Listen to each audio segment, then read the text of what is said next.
Podcast with Kurt Maggs.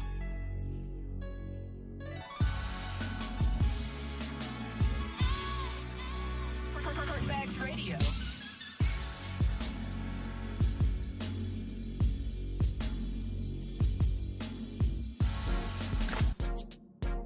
Hey, what's going on, everybody? This is the Key Witness Media Podcast.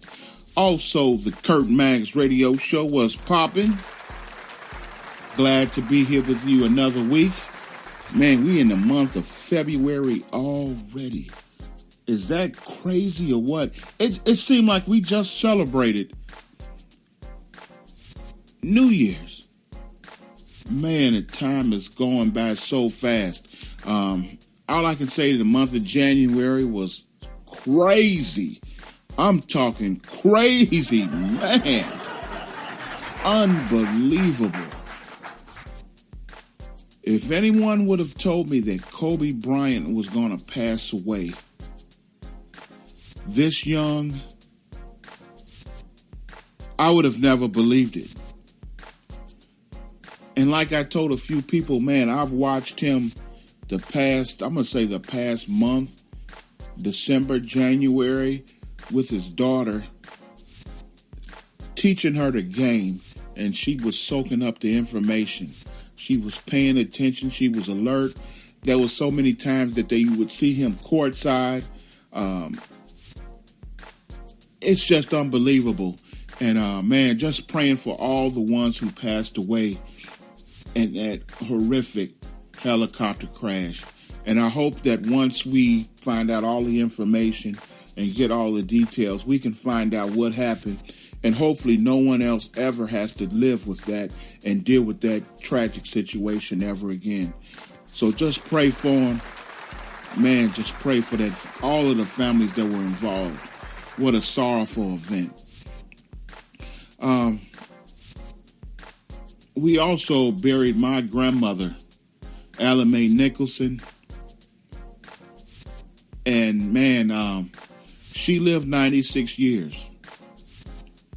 I can't complain. I can't say anything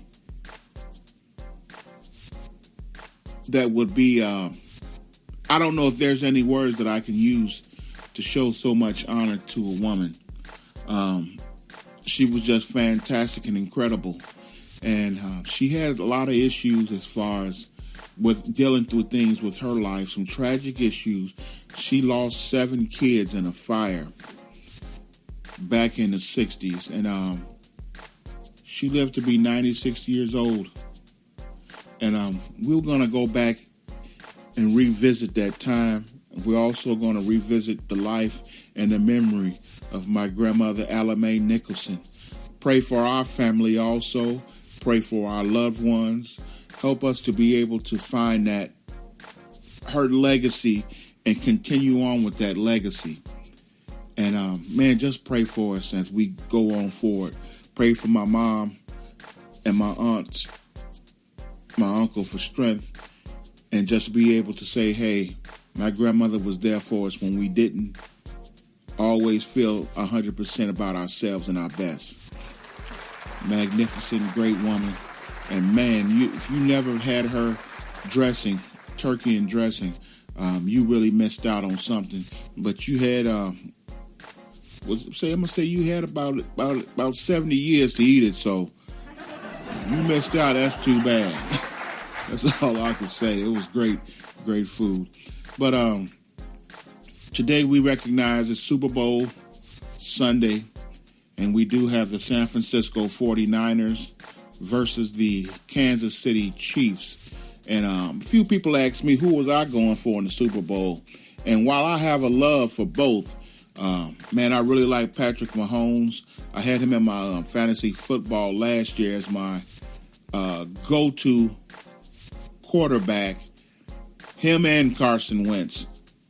But I also would throw Aaron Rodgers in there every now and then just to shake it up, or if someone had a bye week.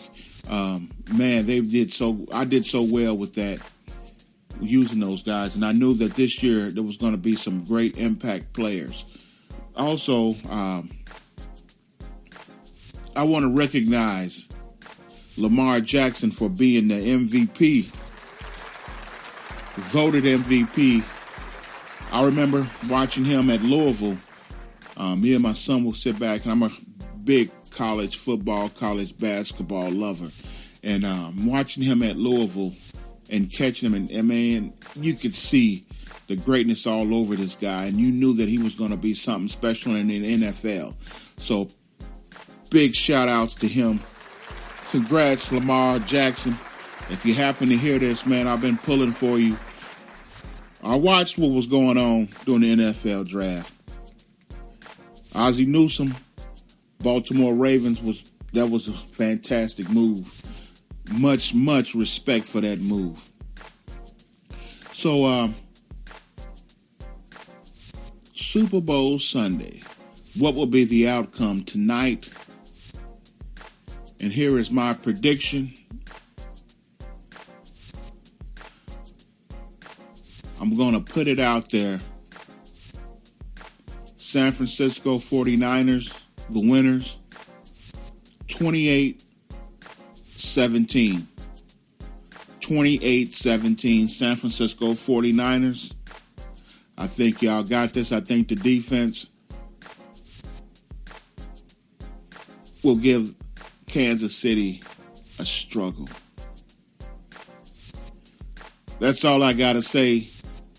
San Francisco 49ers will be the new Super Bowl champions. Peace and God bless.